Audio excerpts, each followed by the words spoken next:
you solemnly swear or affirm that the testimony you give today will be the truth and nothing but the truth to help you God? Yes. All right, please have a seat and please watch your step.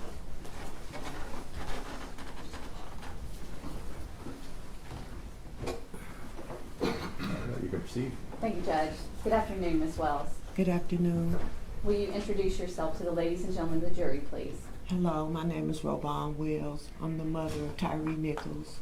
Ms. Wells, will you spell your first and last name for the court reporter and for the jury, please?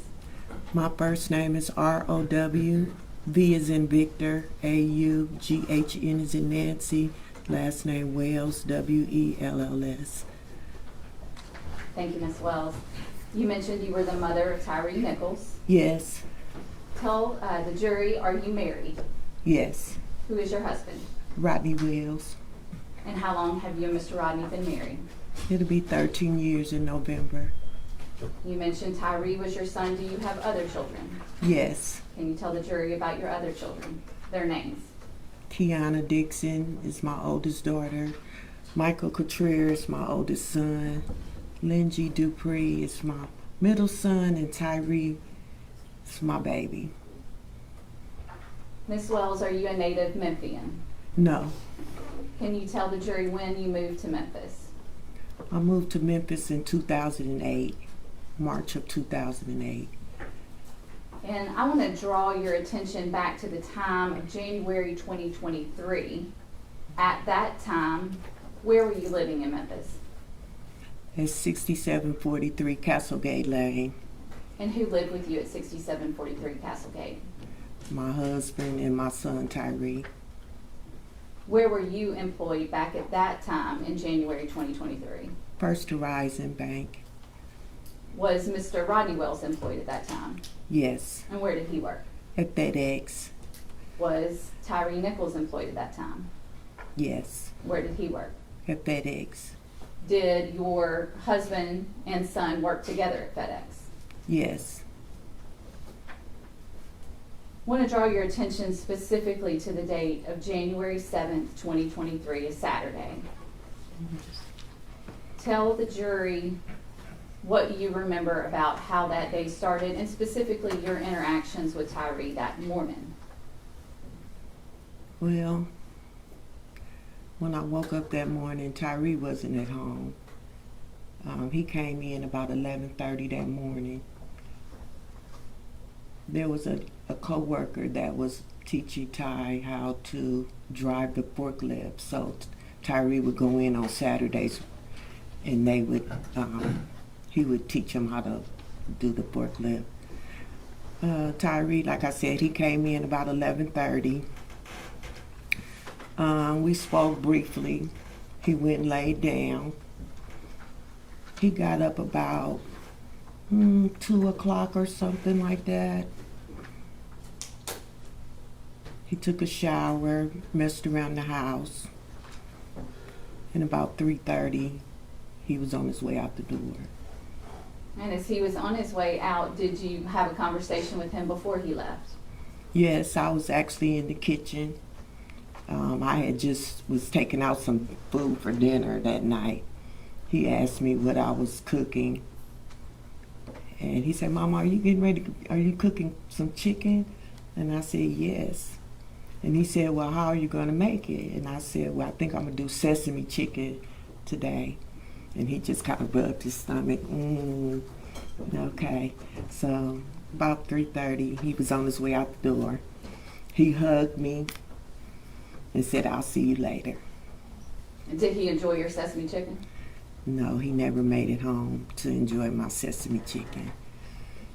Tell the jury what's the next thing you heard about Tyrie that day. Well, about 8:30, I say about 8:30-ish, 8:45, somewhere up in there, we got a knock at the door. My husband and I, we were getting ready to watch a basketball game. I was complaining about my stomach hurting earlier. So he decided to come in the room with me and watch the game. And we were just going to lay across the bed and watch the game. We got a knock at the door, bang, bang, bang, Memphis police. My husband went to the door. I heard a gentleman say, does Tyre Nichols live here? My husband, he paused a second, and then I came to the door, and I said, yes, Tyre lives here. I'm his mother. What's going on? They proceeded to tell me, the police officer that was at the door, it was actually 2 police officers at the door. One proceeded to tell me that Tyrie was arrested. And I asked them why he was arrested. And they said for DUI. And DUI, that didn't sound right to me. And tell the jury, why didn't that make sense to you? Because my son, he doesn't drink like that to have a DUI. We're not drinkers in our families. So Ty would barely drink a beer, or something. So it just didn't seem right to me. They proceeded to ask me, was he on drugs? Did he do any type of drugs? And I said, no, he don't do any type of drugs. Smoke a little marijuana. And I said, why? They said because he had all this wild strength and all this strength and everything, and they had to end up pepper spraying him and tasing him. And that still didn't sound right to me. And I made a statement. Well, if all of that happened, then somebody must have put something in his drink or something if they were saying all of this stuff happened. So the officer told me that they're going to be taking my son to the hospital. I asked him where my son was, and the officer said he was nearby. And I said, nearby? And they said they were going to take him to the hospital because he had been tased and pepper sprayed. I said, well, okay, what hospital is he going to? I need to go. The officer told me that I could not go because Ty was arrested. He proceeded to get some more information from us and everything, and then they left. After those officers left, what did you do next? After the officers left, I started kind of pacing the floor a little bit. I got my phone, and I started trying to call my son. He didn't answer. I told my husband, come on, let's go. Let's go find Ty. He took a little too long, and I had jumped in the truck, my SUV, and there was another police officer just sitting out there. So my husband came. We were going to take the route that we thought, Ty would come home. And because they were saying that they were taking him to the hospital, we just kind of assumed that it would be St. Francis, because that's where normally they take, people. So as we got into our vehicle and we drove to Rains and Castlegate, we made a right on Rains. No, we made a right on Ross. I'm sorry. We made a right on Ross. We got down to Rains and Ross. And that's when we noticed Ty's car. Now, that intersection at Ross and Rains where you see Ty's car, how far is that from your house, Ms. Wells? Probably a half a mile. When you saw Ty's car there, what did you do? We immediately pulled over, and I got out the car and I started speaking to the officer that was there. The officer asked me again. It was a different officer. He asked me again, was my son on any type of drugs or anything, because he just had all this strength and all this Hulk Hogan strength and everything, and they had to do all these things to him in order for him to arrest him.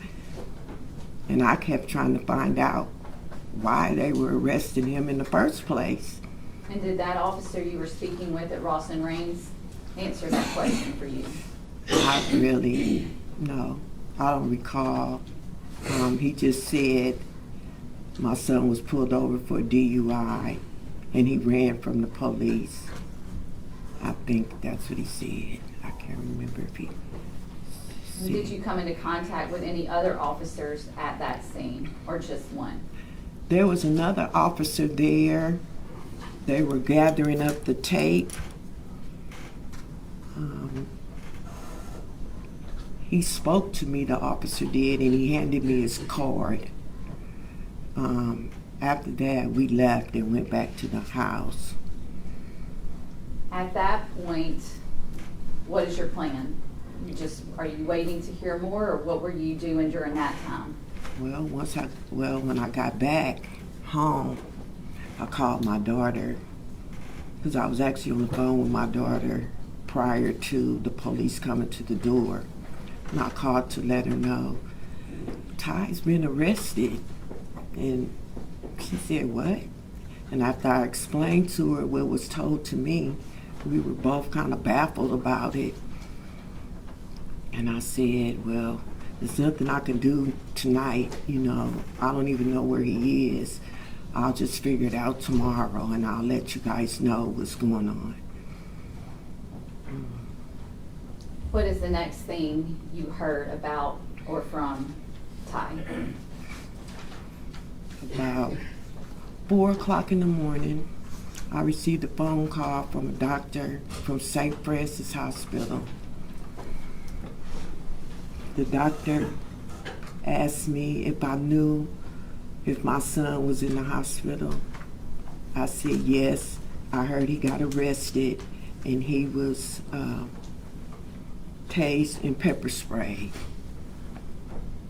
The doctor said, no, ma'am, your son is sick. And I said, what do you mean he's sick? Yeah, I object to what the doctor said, other than some of the premise behind it. She can't go into what his diagnostics are.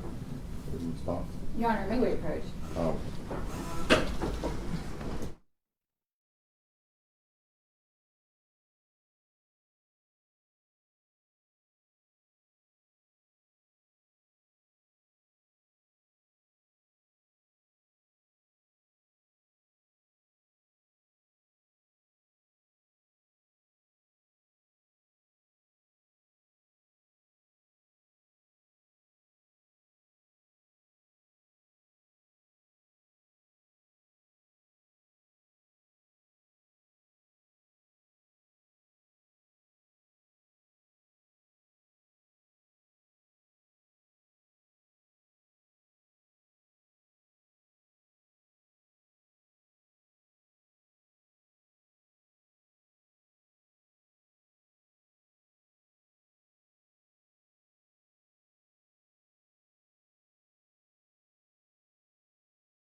Specifically what he said, did you become extremely concerned about Ty's condition?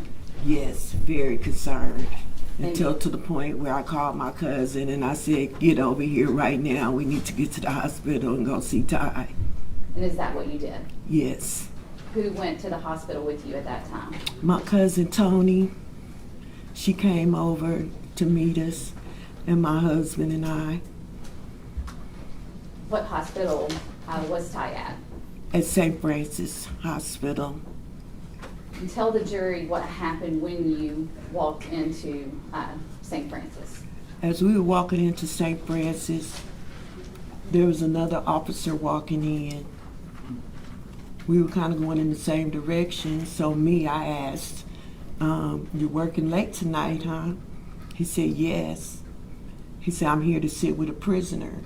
And I said, "Well, is the prisoner's name Tyre Nichols?" And he said, "Yes." And I said, "Well, that's my son." He said, "Oh, okay, well, follow me." So we all proceeded to walk to Ty's room. Ms. And Wells, I know this is going to be difficult, but I want you to explain for the jury when you went in Ty's room, what you saw, what Tyrie looked like, what you saw, what you felt, what happened in that moment. when I walked into the room and I saw my son, I immediately went over to him and I fell out on him because my son was beaten to a pulp. His head was the size of a watermelon. His nose was broken. His neck was split open from the swelling. He was bruised from head to toe. It was like they beat the shit out of him. That's what they did. They beat the shit out of my son and left him for dead. That's what they did. And Ms. Wells, were there other officers in that hospital room when you walked in? The doctor was there. There were some other officers in there. Once I saw my son and I basically passed out on him, basically. I just laid on him and just started crying. And I just burst out and said, "What the fuck is going on here? This does not look like no pepper spray and no tasing." And a police officer took my husband and I out the room. My cousin stayed there and took us into another room. I want to say it was a sergeant or captain, I can't remember. We spoke briefly.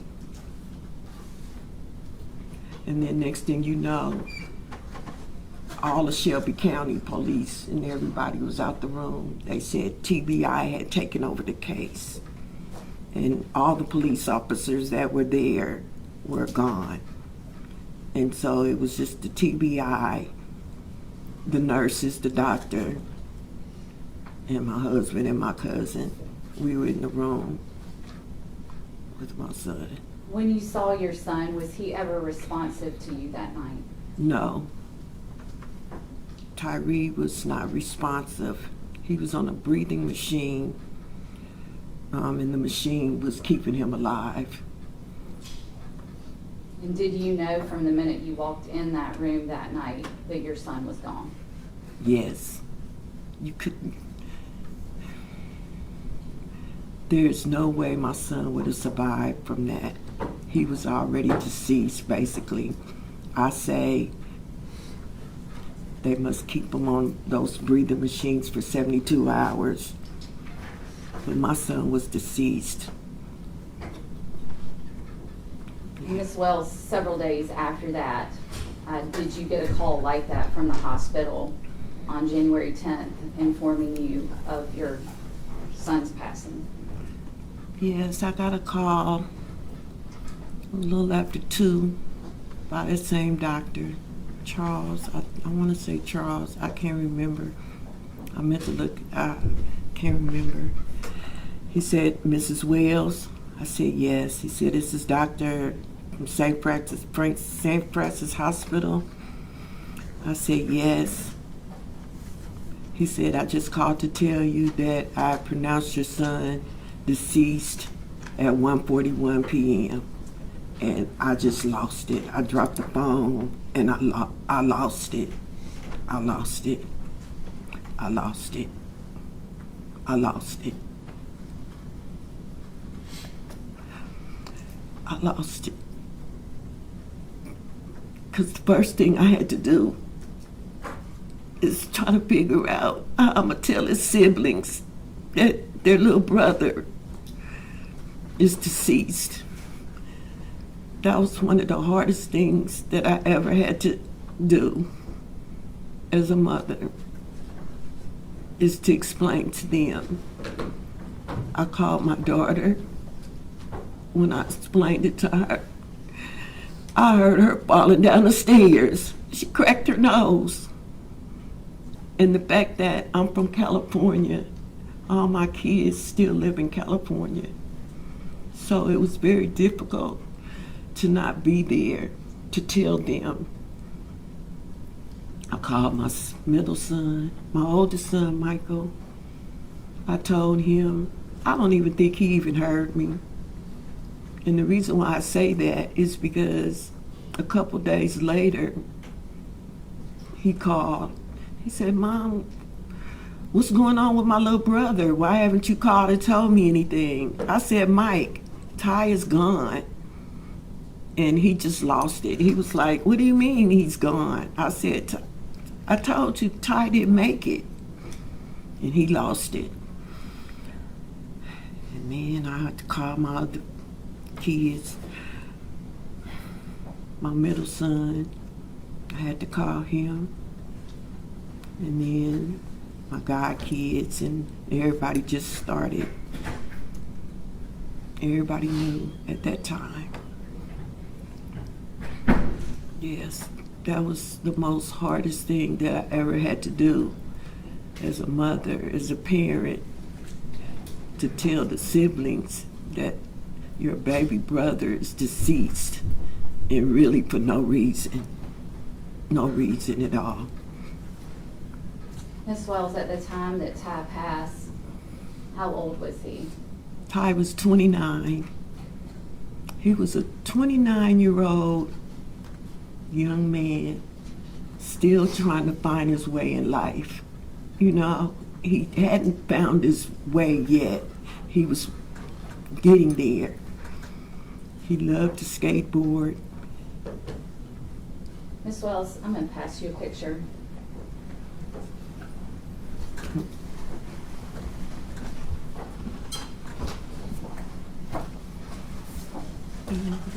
This is And can you tell the jury what you see in that photograph? my happy Tyrie. And is that what Tyrie looked like that day he left your house on the afternoon of January 7th, 2023? Yes. He didn't have on this suit, but yes. Your Honor, I would ask this be marked as Exhibit 2. All right, we will just go ahead and first enter the stipulation on the record for Exhibit 1, and then we will show the picture of Tyre Nichols as Exhibit 2.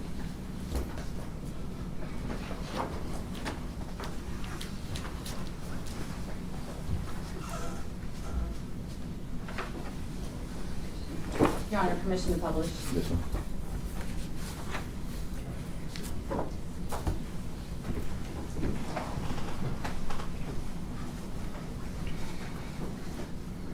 And Ms. Wells, looking up at the TV screen here in the courtroom, is that the photograph of Tyrie? Yes. Is that what he looked like that afternoon when he left your home? Yes.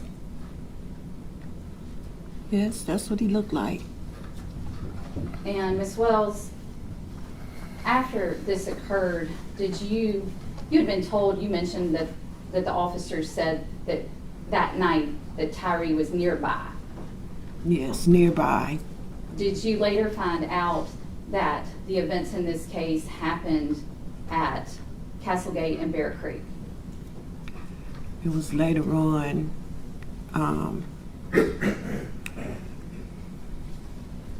Actually, my son they were looking at different videos and things of that nature, and they realized that this had happened in a neighborhood. And as they started putting two and two together, they realized that it had happened in the first cul-de-sac of our subdivision. And tell the jury, if you can, about how far from your front door to where this happened, that cul-de-sac where Cascade and Bear Creek is, how far away is that? About 80 to 100 feet.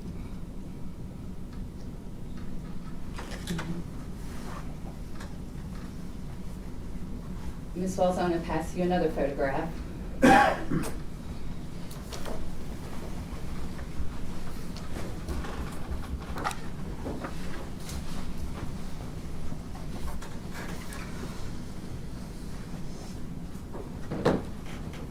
Wells, do you recognize what's in that photograph?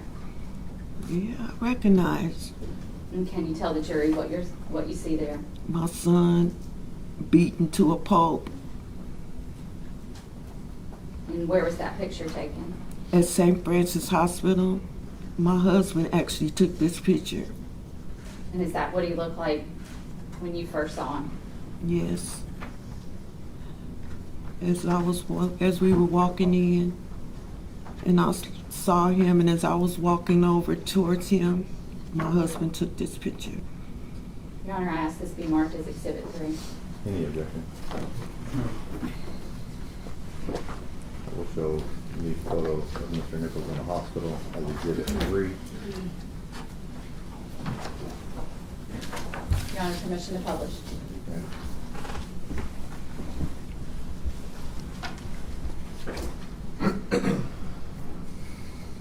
Ms. Wells, looking at the TV in the courtroom, is that the photograph you just looked at? Yes.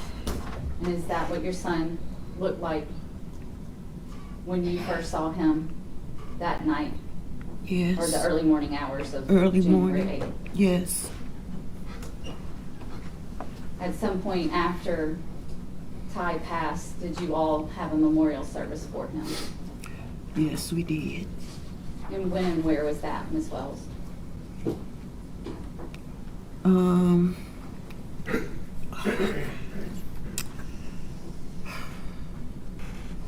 It was approximately, I can't remember the day. That's okay.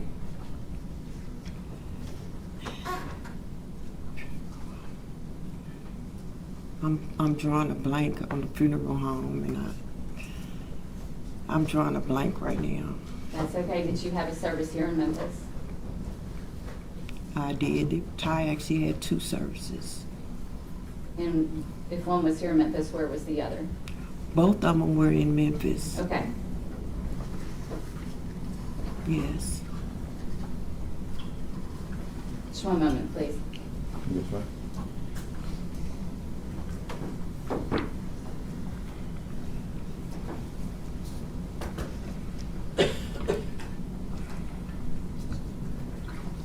Your Honor, we pass the witness. All right, Mr. Perry. No cross-exam, Your Honor. All right.